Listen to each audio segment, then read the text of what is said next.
एक संत थे, वो ऐसे घूमते हुए जा रहे थे, बड़े मोटे ताजे। संत तो मस्त रहते हैं, तो कोई चिंता ही नहीं, फिक्र नहीं। तो उधर उत्तर प्रदेश की ही घटना है, रायबरेली क्षेत्र के आसपास की है। सो महात्मा मस्ती से जा रहे थे। सो एक बोला उन्हें देखकर, काहे तुम धमधूसर मोट, कि तुम इतने मोटे तंदुरुस्त दिखाई दे रहे हो, क्यों? तो महात्मा बोले,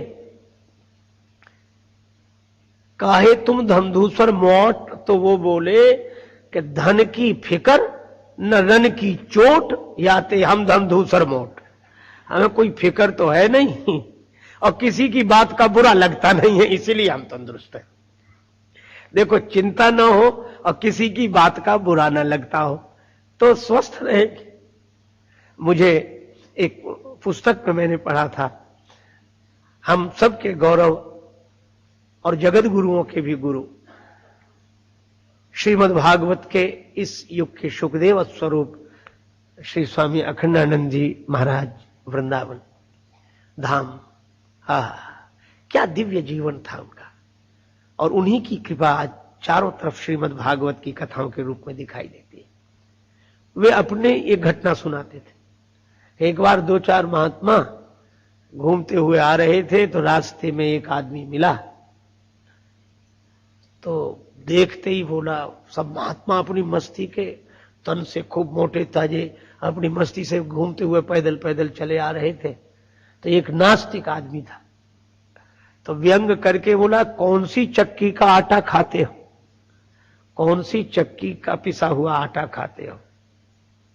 तो और संत तो चुप रहे, लेकिन जब स्वामी जी के सामने उसने पूछा कि कौन सी चक्की का पिसा हुआ आटा खाते हो, तो श्री स्वामी जी महाराज ने उत्तर दिया, बेफिक्री की चक्की का पिसा हुआ आटा खाते हैं। हम बेफिक्री की चक्की का पिसा हुआ आटा खाते हैं। लेकिन वह भी बड़ा विचित्र था।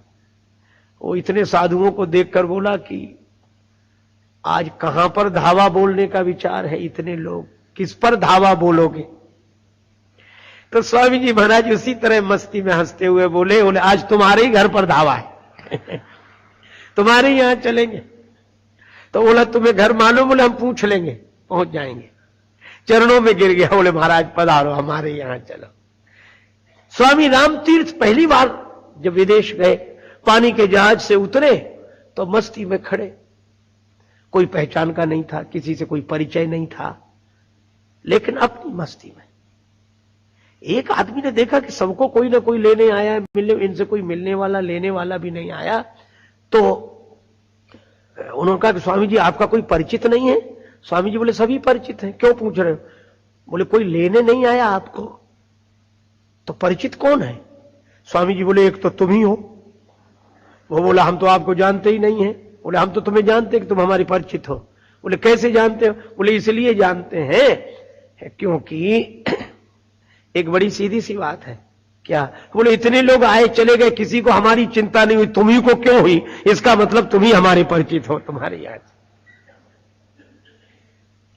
मानव सेवा संघ के संस्थापक स्वनाम धन्य परम यशस्वी संत प्रज्ञा चक्षु श्री स्वामी शरणानंद जी महाराज की घटना है। एक बार मुगल सराय रेल स्टेशन पर खड़े, अब नेत्र विहीन संत, लेकिन अपनी मस्ती में रहने वाले, सदा प्रसन्न रहने वाले। एक आदमी आया, उसने देखा कि एक बिना आंख का आदमी इतना प्रसन्न और अकेला खड़ा कैसे? तो कहा कि बाबा कुछ मिल गया है क्या? बहुत प्रसन्न दिख रहे हो। स्वामी जी मुस्कुरा कर बोले, बहुत मिला है, तुम्हें भी देंगे। बोले, कितना दोगे? बोले, 1 लाख तो आज ही दे देंगे। तो बोले, हमें सेवा क्या करनी? बोले, कहां जा रहे हैं? तो बोला, पटना जा रहे हैं। बोले, टिकट ले लिया? बोले, अभी नहीं लिया। तो बोले, जाओ 2 ले आना, एक अपना एक हमारे लिए। वो बोला, क्या अजीब आदमी है, मांगना नहीं, ऑर्डर दे रहे हैं, आज्ञा दे रहे हैं, 2 ले आना। वो ले आया। महाराज ले आए टिकट? बोले, हमारा हमें दे दो। ले लिया। अब लंबा चौगा पहनते उसकी जेब में डाल लिया और उसी प्रसन्नता में खड़े। वो बोला, 1 लाख का फायदा? अरे बोले, 1 लाख की क्या, 1 करोड़ की बात बता दूं तुम्हें। बात यही है। क्या बात है? बोले, तुमने पूछा था कि प्रसन्न कैसे रहते, विकलांग आदमी इतना खुश कैसे? बोले मैं प्रसन्न क्यों ना रहूं, अभी भी तुम्हें समझ में नहीं आया क्या है? बोले जेब तुम्हारी और खर्च हमारा, हर जगह जो व्यवस्था कर रहा हो वह भी प्रसन्न नहीं रहेगा तो कौन प्रसन्न रहेगा? यह साधुओं की मस्ती। एक और सज्जन थे, उन्होंने भी प्रयाग को देखा था, उन्हें कुछ और ही ढंग से दिखा।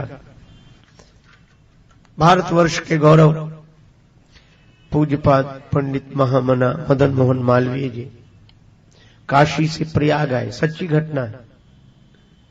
व्यवहारिक कार्यों से निवृत्त होकर सोचा कि चलो संगम स्नान करें। अपने कुल पूज्य पंडा जी के पास गए। पंडा जी, संगम स्नान करना है, परंपरा की दृष्टि से आप ही हमारे पुरोहित हैं, इसलिए आप संकल्प मंत्र पढ़ेंगे, स्नान कराएंगे। पंडा जी बोले हाँ, बड़ी प्रसन्नता की बात, चलो। अब मालवीय जी जैसी यजमान जी से मिले, पर मालवीय जी बोले पंडा जी एक बात सुन लो, श्लोक का शुद्ध उच्चारण होना चाहिए। अब पंडा जी के श्लोक को तो व्याकरण से अधिक यजमान से ही मतलब होता है। पंडा जी के श्लोक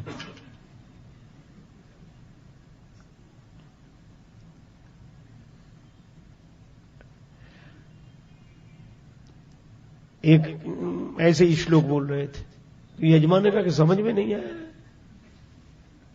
बोले ये तो परलोक के लिए, तुम्हें श्लोक से क्या करना, सुनो तो बन जाएगा।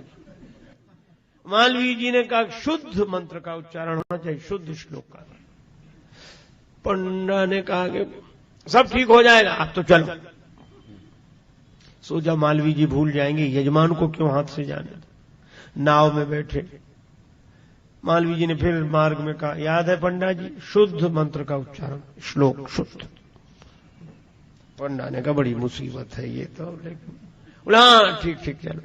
अब सोचा कि संगम तक शायद याद न, पर संगम में खड़े हो गए। अब स्नान की ही बारी थी। मालवीय जी ने कहा याद है शुद्ध श्लोक। तो पंडा ने हाथ जोड़कर कहा कि मालवीय जी कहां खड़े हैं आप? मालवीय जी बोले संगम में। पंडा बोला किन किन का संगम है? कहा गंगा जी, जमुना जी, सरस्वती जी। तो कहा गंगा जी कहां है? मालवीय जी ने कहा ये रही गंगा जी। जमुना जी? बोले ये जमुना जी। और कहा सरस्वती जी? तो मालवीय जी के मुंह से निकला कि यहां सरस्वती लुप्त है। तो पंडा हाथ जोड़कर बोला मालवीय जी, जहां सरस्वती लुप्त हो वहां आप शुद्ध श्लोक के उच्चारण की बात कर रहे हैं, बार बार कहे। और उसने प्रयाग को इस दृष्टि से देखा। श्री भरत गंगा जी जमुना जी में सीताराम जी देखते, जैसी दृष्टि वैसी सृष्टि, बार बार प्रणाम करते।